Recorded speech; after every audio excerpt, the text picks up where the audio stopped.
ഒരിക്കൽ മുത്തുനബി സല്ലല്ലാഹു അലൈഹി വസല്ലമ തങ്ങളുടെ സമീപത്ത് നിരവധി ആളുകൾ വന്ന് കൈ നീട്ടി മുസാഫഹത്ത് ചെയ്ത് സലാം പറഞ്ഞുകൊണ്ടിരുന്നു. ഒരാൾ മാത്രം കൈ കൊടുക്കാതെ മാറി നിൽക്കുന്നത് കണ്ടപ്പോൾ നബി സല്ലല്ലാഹു അലൈഹി വസല്ലം തങ്ങൾ ചോദിച്ചു, താങ്കൾ എന്താണ് അടുത്തേക്ക് സലാം പറയാതെ വന്ന് സലാം പറയാതെ മാറി നിൽക്കുന്നത്? അപ്പോൾ അദ്ദേഹം പറഞ്ഞു, നബിയെ, എന്റെ കൈ പണിയെടുത്ത് തഴമ്പിച്ചതാണ്.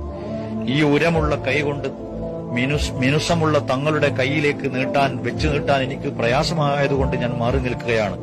അഷ്റഫുൽ ഖൽഖ് സല്ലല്ലാഹു അലൈഹി വസല്ലം അദ്ദേഹത്തെ അടുത്തേക്ക് വിളിച്ച് അദ്ദേഹത്തിന്റെ കൈകളൊക്കെ തടകി നോക്കി ആ രണ്ട് കൈകളും പിടിച്ചുയർത്തി കാണിച്ചുകൊണ്ട് പറഞ്ഞു, മൻ സറക്കും അൻ തൻദുറ ഇലാ റജുലിൻ യദ്ഖുലുൽ ജന്നത ഫൽയൻദുർ ഇലാ ഹാദാ. നിങ്ങൾക്ക് സ്വർഗത്തിൽ കടക്കുമെന്നുറപ്പുള്ള ഒരാളെ കണ്ടാസ്വദിക്കാൻ താല്പര്യമുണ്ടോ? ഇദ്ദേഹത്തിലേക്ക് നോക്കുക.